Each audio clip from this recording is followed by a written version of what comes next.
정치를 좀 대국적으로 하십시오.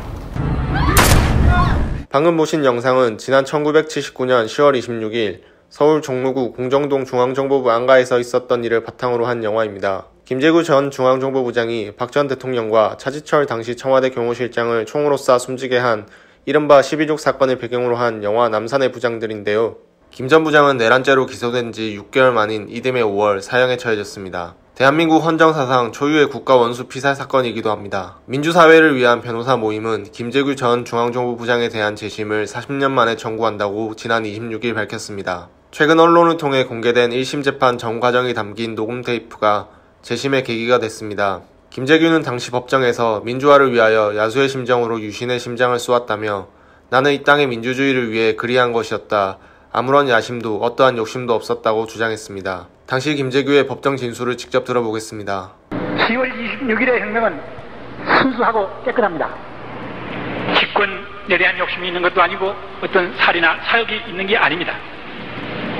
오로지 자유민주주의를 회복하겠다는 일념에서 이루어진 것입니다.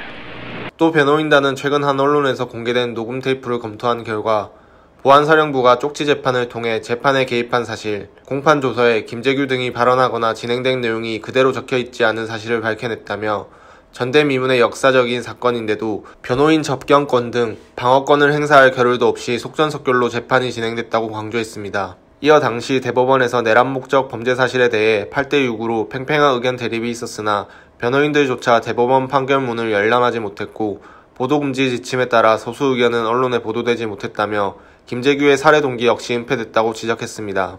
유족은 입장문에서 재심으로 판결보다는 역사를 궁극적으로 구하고자 한다며 재심 과정에서 12.6과 김재규라는 인물에 대한 역사적 논의의 수준이 진화하고 도약하는 계기가 되길 바란다고 밝혔습니다.